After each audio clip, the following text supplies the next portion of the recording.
sn2.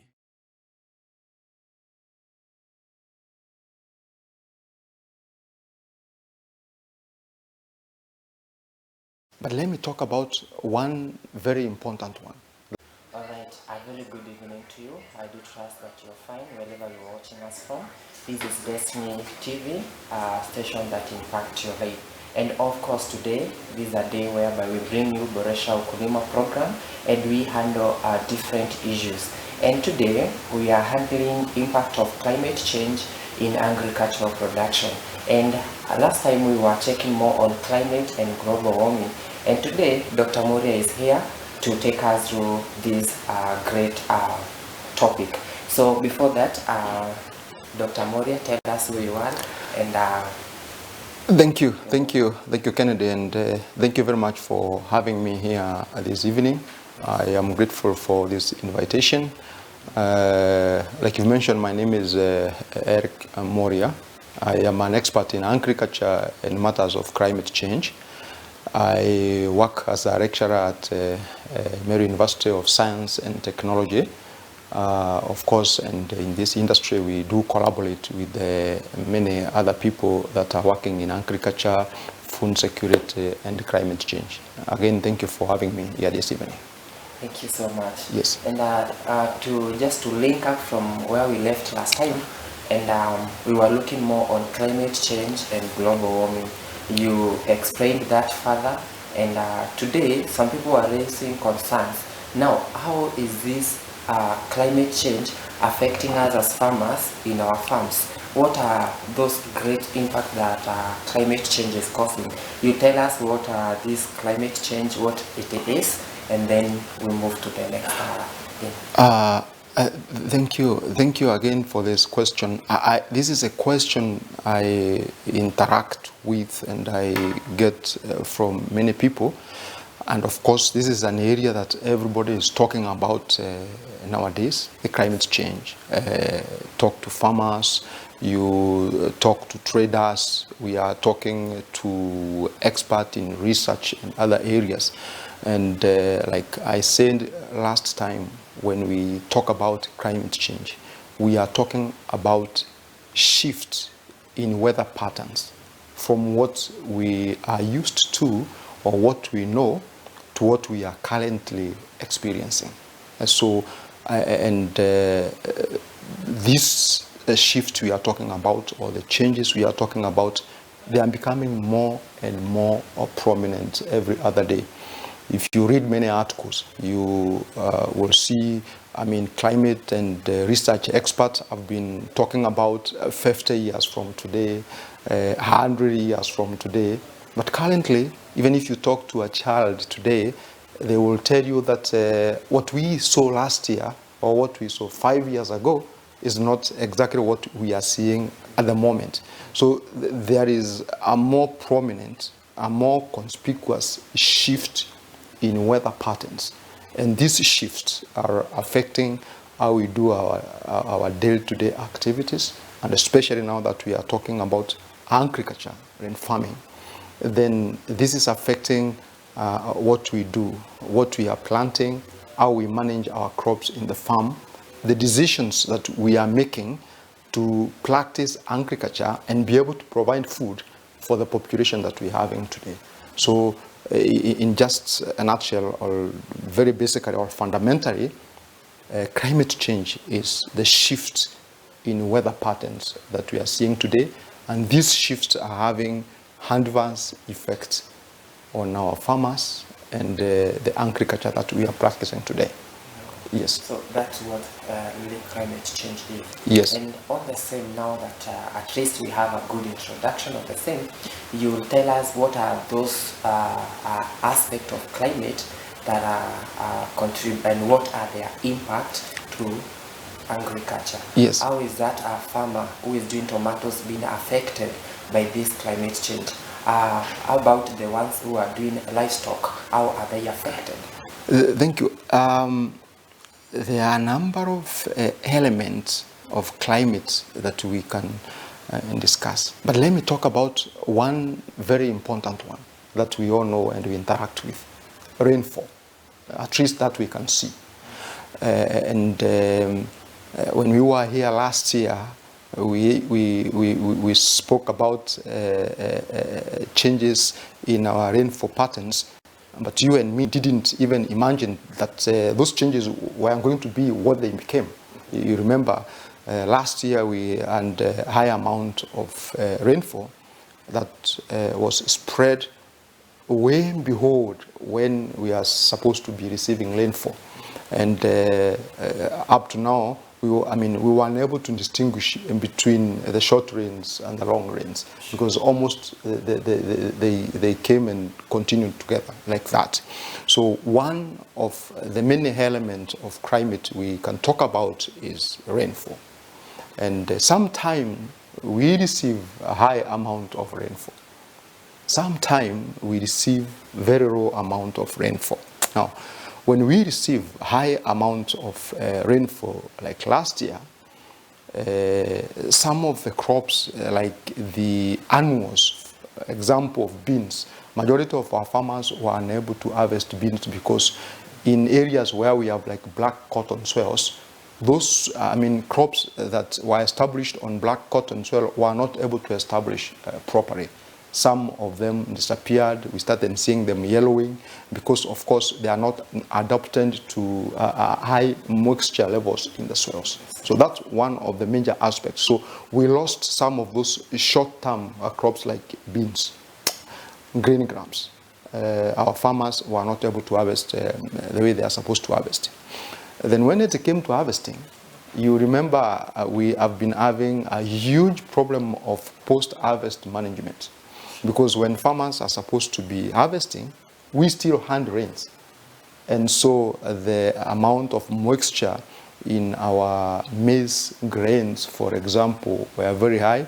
And I have been interacting with farmers who are drying their maize in makeshift stores. Some are drying their maize in the living rooms. Some are putting up fire to increase heat so that they can dry moisture. We're having a big problem, and like you are aware, high amount of moisture in our grain, especially the maize that we have, is one of the major causes of the aflatoxin causing mycotoxins.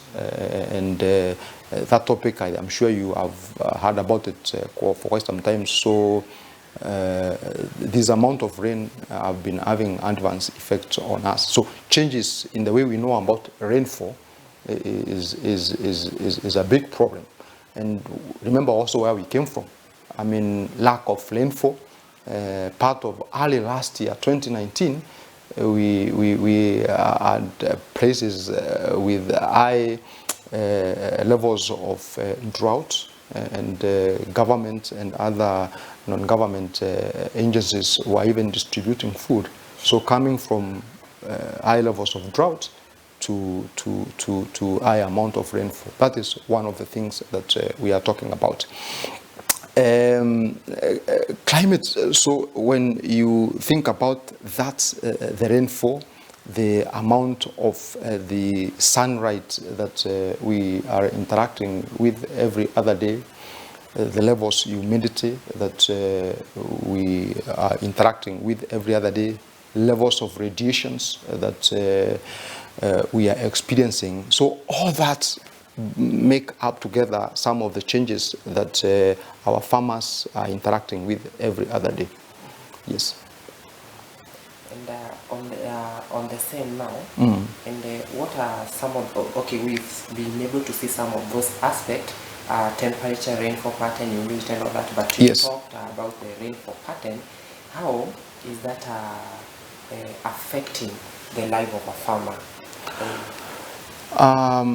I have had farmers, yet we had enough rainfall, but I have interacted with farmers who didn't harvest anything at all, and some of them might have to depend on handouts from different sources, just because they were not able to harvest enough food that they can feed their family. And the same harvest is what they sell so that they can educate their children and take care of other bills like health and other aspects. So, I mean, that's huge in a big way. As we are talking now, we didn't have that period of dry spell where farmers take time to prepare their land between one season of rainfall to another. So as you drive around and you walk around, farmers didn't, or they were not able to distinguish between one rainfall season to another rainfall season. So there are some who are harvesting as we are talking. There are others who are weeding for the second season. There are others who are planting. There are others who are clearing land. And so we are in that kind of a mix, because most likely we are not going to get the kind of harvest or yield that we are supposed to get when the seasons are normal. So the aspect of planning for so many farmers is lacking at this point in time. The other thing is emergence of pests and diseases, especially in a time when they are not required. And what we have is now farmers, of course, and it is because of the vegetation that we have in currently. This season, farmers, they have to prepare themselves to spend a little bit more on controlling of the pests. They have to buy pesticides so that they are able to do. They have to work a little bit under and be able to get herbicides so that the herbicide will help them manage the kind of winds that they have in their farms. So if you look at the aspect of planning for farmers, the aspect of management of their crops in the farm, at the moment, that has already been interfered with. And it's only a few farmers who are able to move with a kind of speed, with a kind of prediction and information that were coming within a very short span period of time from the experts, government agencies, and other organizations that were giving speed. Information. We were hearing, these rains are not going to be enough. 2 weeks later, these rains are going to be so much that we are not going to manage them. So we have been getting information within a very short span, and this, of course, therefore will call for somebody to act diligently with a lot of speed so that we can start moving things. And this is because also you are aware that majority of our farmers are small scale to medium scale farmers. Sure. So it's not like they can move machinery within a few hours to clear their land, plow their land, and plant their land. We are talking about farmers who are using family labor, for instance, or community labor, or casual laborers, 1 or 2 people who are not even adequate in the villages. So that is going to be a problem. So let me say in summary, one area that has been affected for sure is the usual normal agricultural practices that we carry on. A number of them has been put into disarray right now. What farmers are used to do, instead of plowing, they are clearing and planting and spraying herbicide, instead of getting into their land with the plows and other implements. So that aspect of practice has been affected. Number 2, the aspect of planning. That they know that there is a pattern of doing things, the routine, normal practices, the way they do things, that one has already been affected. And number 3, the management of those activities that they have put in place or they're planning. That has been affected, and I think as agriculturists, yet we had a lot of rainfall last season, and it looks like we are going to have adequate rainfall. We might not be able to get the adequate yield or harvest like we expect to get. So the farmers are working a lot, they are working very hard, And these are some of the changes we have to grapple with when we talk about climate change. Then this is the impact that we are experiencing now. So all of us have been thrown away, thrown apart, because these changes, we are not familiar with them. Some of them are very, very unique. They are coming on board with pests that we have not experienced before. You know, except for the aspect of corona that has taken away the issue of locusts, but still we have locust issue with us here. And I am talking to people 60 years old, 50 years old, and they are telling me they have never ever experienced locust in their life. So some of these changes are coming with new pests and the diseases. Last time when I spoke with you here, you remember we talked about these new pests in tomatoes, the tuta absoluta, and this is new because it is driving very well. I'm talking to farmers now, and some of them, they're telling us that the issue of the white flies is becoming uncontrollable in the field. They are using pests, but they are not able to clear some of the white flies that we're having in the field. So we are having pests that have also developed resistance against some of the chemicals that we are using to control them in the field. So climate change has a huge impact, and of course it's debatable on how we can measure this. Different people of course have different models and theories on how we can quantify the impact of climate change. But if we talk to individual farmers in the field there, you hear them telling you that I have been harvesting 10 tons, but nowadays from 2 acres or 1 acre, I can barely harvest 2 tons. So somebody else tells you, we no longer keep this kind of animals because of the changes that we are experiencing. Or now we have so many ticks that we never used to have before in animals, and we have to keep on spraying these animals 3 or 4 times in a month, and we used to spray once in 2 months. So some of them are driving very well, pests and diseases. Other new ones are coming, and farmers must be able to prepare adequately for these changes that we are experiencing. In fact, I was reading an article somewhere. Yes. And they were saying that so many people are facing food insecurity because of these locusts. And the locusts, they are able to feed such a big vegetation that is meant for quite a large number of people. I don't know what are some of the things that our farmers can be able to do, because they were asking me now, the locusts are here, what are we going to do? We've seen government coming, spraying, and still the locusts are still there. And I saw some people making a joke somewhere, saying that it's like in time of Moses, when God was angry with people of Israel, and he was telling Pharaoh to raise the Israelites. And some farmers were asking me, or is it that there is someone with the Israelites somewhere? I think as we are talking, so many interventions are being made in the field by different people.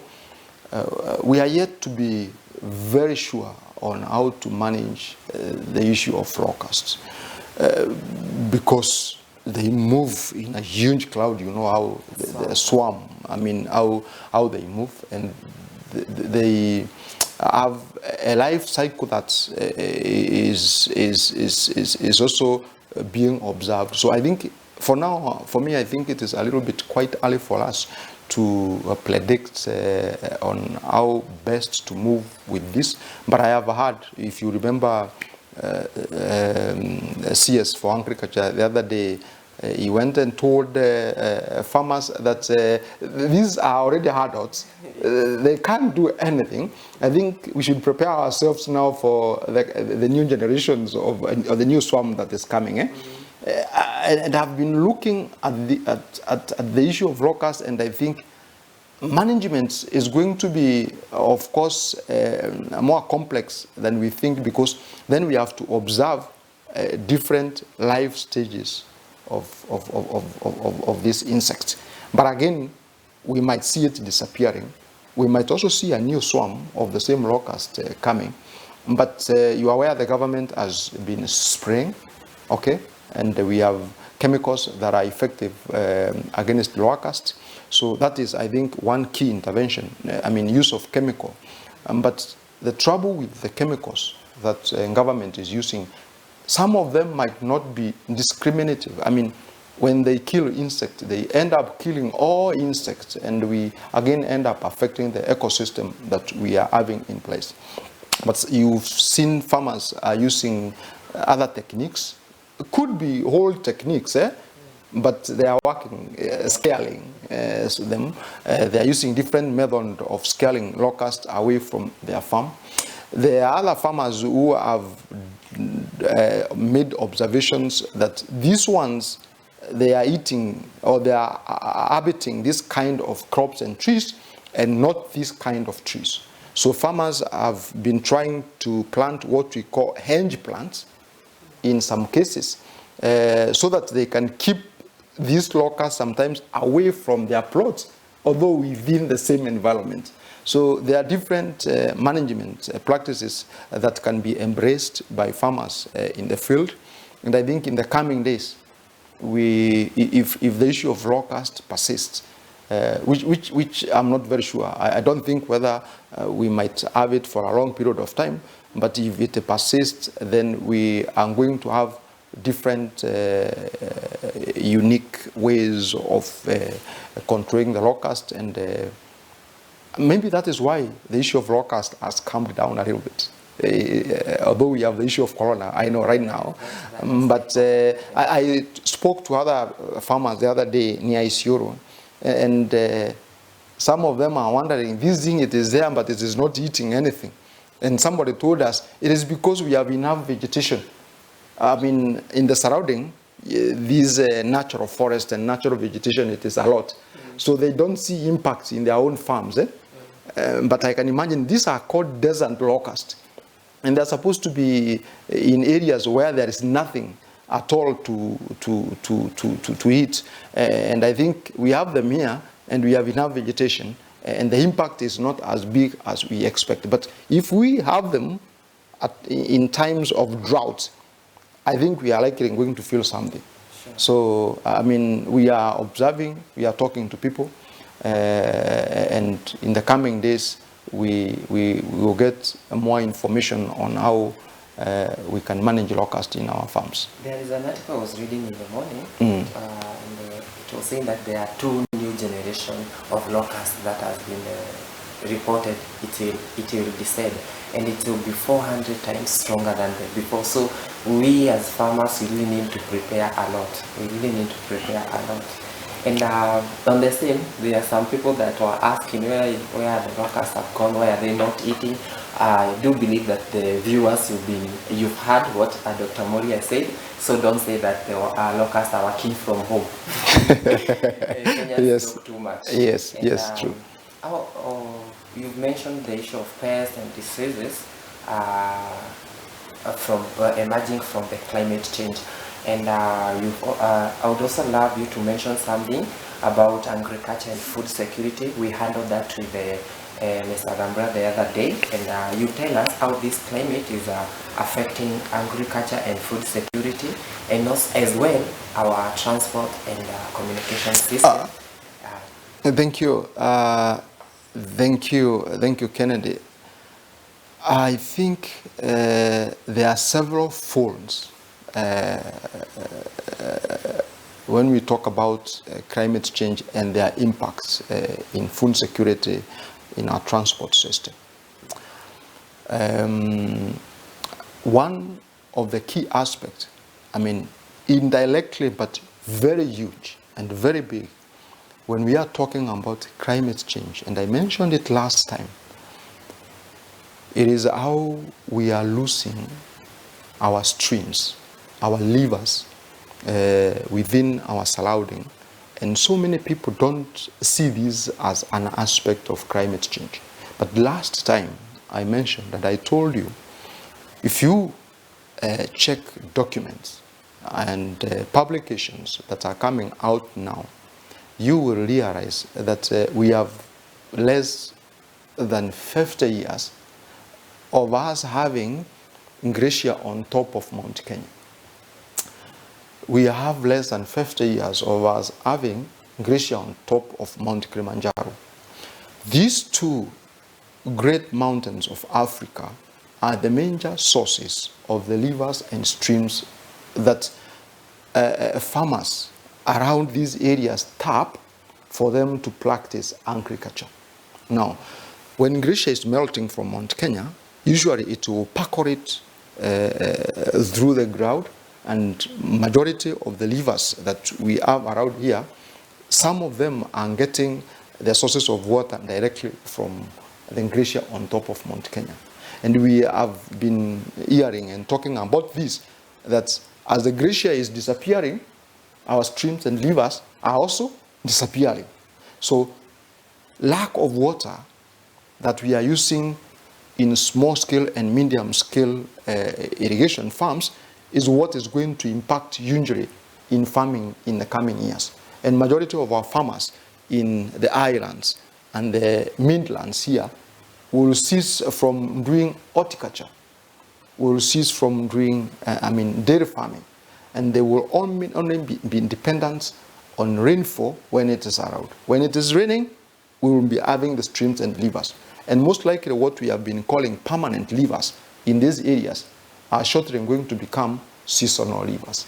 So that is going to be big, and I think we should brace ourselves for that. Our local governments and other agencies, even in the national government, should try to see how else we can begin conserving water. I know the issue of dams in this country is disastrous, but one of the things that is going to help us here is when we are having a lot of water, we don't let all this water disappear to Indian Ocean. And I'm very happy to see what some of counties have been doing. The other day I saw a documentary of what Makueni has done.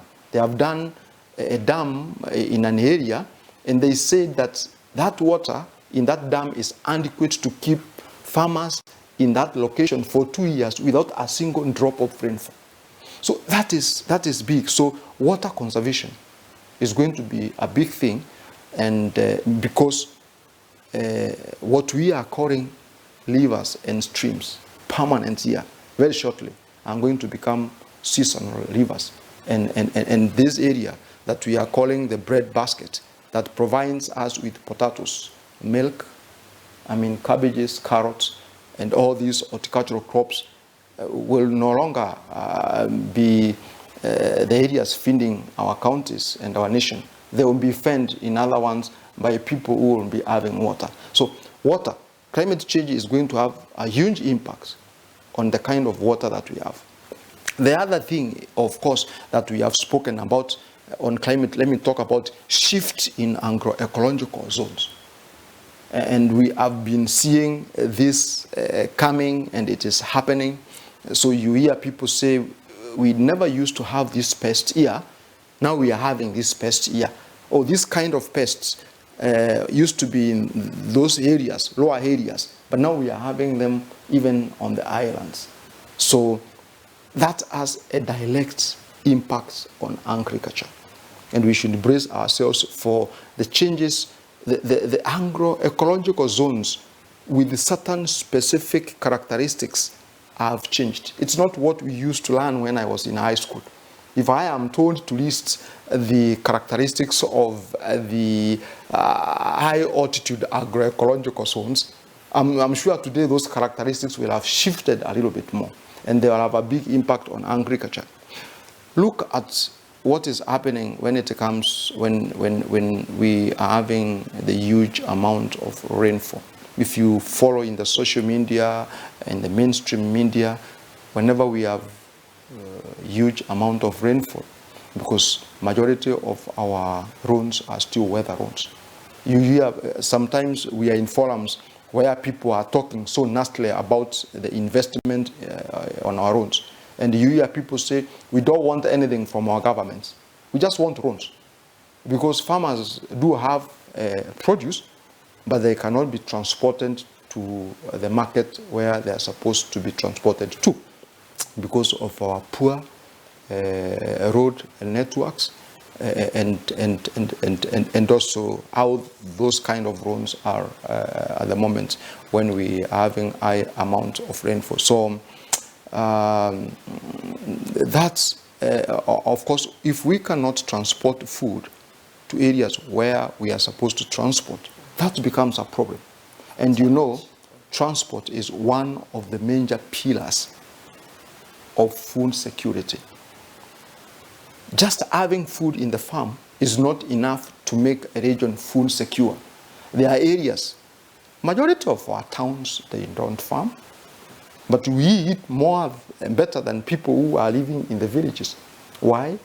Because food from the farms can be easily transported in the main towns. Nairobi doesn't do farming, but I think they are the most food secure than anybody else in this country, because food can come all the way, even sometimes Tanzania to Uganda, using the main highways.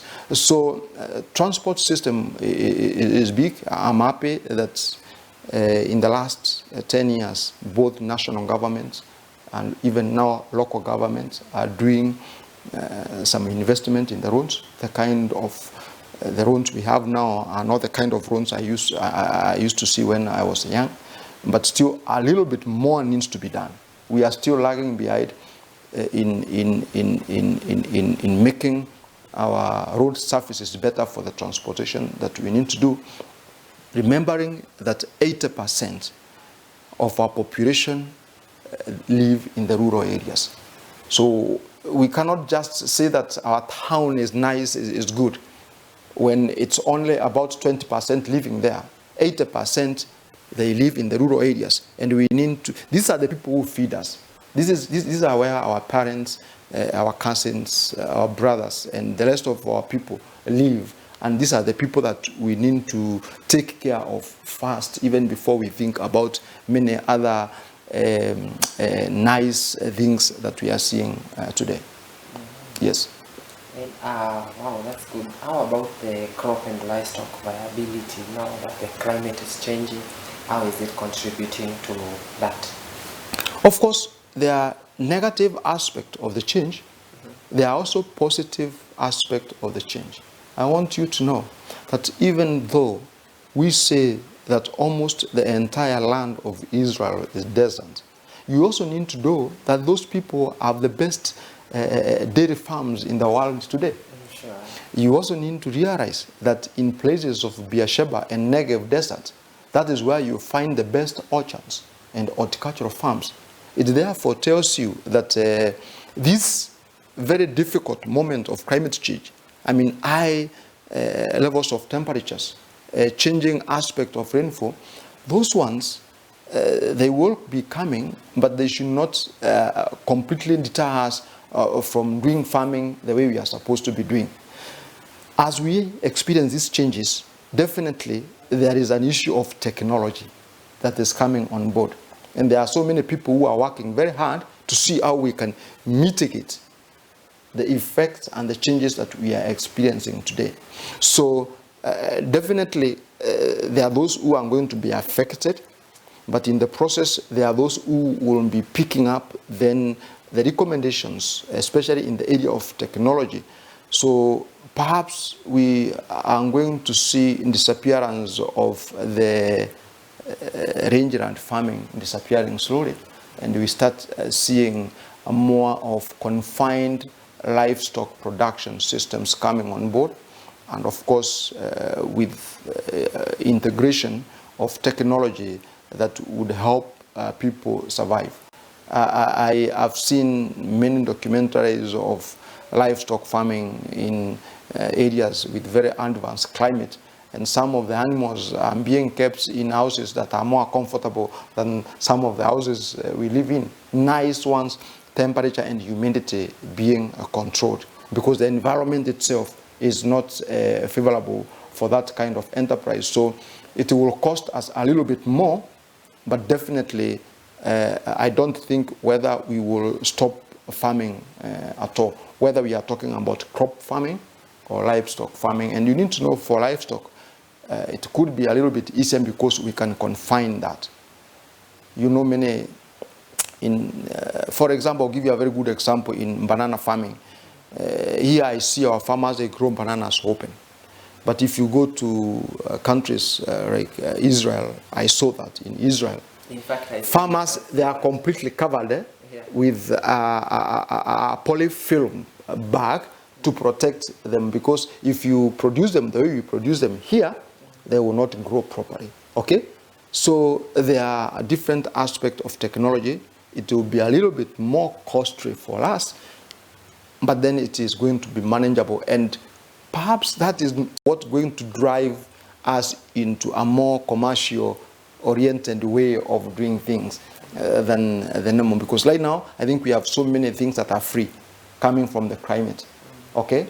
Yeah, but as the weather becomes a little bit difficult, then people will have to invest a little bit more. And when we are doing investments then in farming, then we do our cost properly to make sure that we are making money, and slowly then we shift from this subsistence way of doing things to a more commercial oriented kind of agriculture. Yes. Well, in fact, I saw that in the note that you sent somewhere. I saw the pictures yes. when you were in Capernaum. Yes. And I loved the technology. Yes, yes, yes. So lastly, as we wind up, yes. And, you'll tell us, is there a future in agriculture through this climate change, and what and how our farmers can be able to mitigate the root cause yes. of this climate change? Thank you. As we wind up, Kennedy, the future in agriculture is huge. It is huge. It is huge, and there are those who are gearing themselves up in agriculture. As we interact with these changes, as we make observations, of course, like I have mentioned, then there are people who are gearing up into proper investment into commercial enterprises. And this will be possible, of course, through introduction of new varieties and breeds of animals. So new varieties of crops, of course, and scientists and other researchers are working very hard to ensure that every area has a more favorable kind of a crop for effective production. New breeds of animals that are able to tolerate the kind of changes we are having. So research is going to drive a tolerance to this. Research is going to be part of the mitigation. Secondly, the other aspect is going to be investment. It's also going to be a core pillar in mitigating the climate change that we are having on board. And number three, of course, is, investment in information management and provision. And that is what sometimes we call extension. So farmers will require a more timely and more appropriate information for them to be able to act more appropriately. We're feeling it because most of the kind of farming we're doing here is subsistence kind of farming. But as we are moving towards more commercial oriented, then people will get into new varieties. So research is going to become a key aspect. And I hope our government will pump or put more money in funding research so that Kenya can be proud of our own animal breeds and new varieties of crop, that we don't have to keep on importing everything from other countries just because our Karo and the universities don't have enough funding to carry out research in agriculture. So those key pillars are going to be important as we move forward.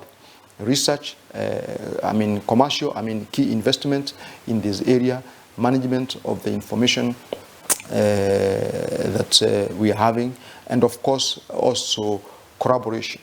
Collaboration is also going to be key. And also, let me mention this as we wind up. The issue of registration.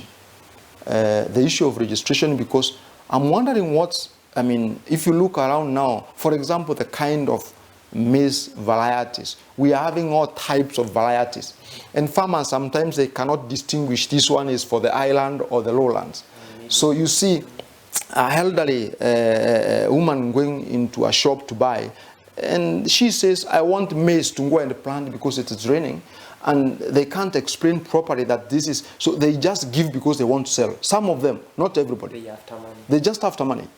So we need to invest a little bit more as a government in putting in place regulations that are going to protect farmers and also ensure that the kind of inputs that we are having for our farmers, they are of high standards, and they meet the requirement generally that are needed to make sure that agriculture flourish and we are able to feed our people. But just as we conclude, the issue of climate change is not going to kill agriculture.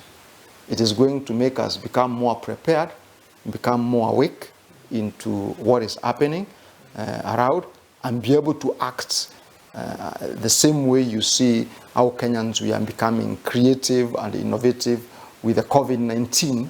In a similar manner, Kenyan farmers and entrepreneurs are going to become more innovative and creative as we mitigate the effect of climate change in our country in order to improve our agricultural production and food security.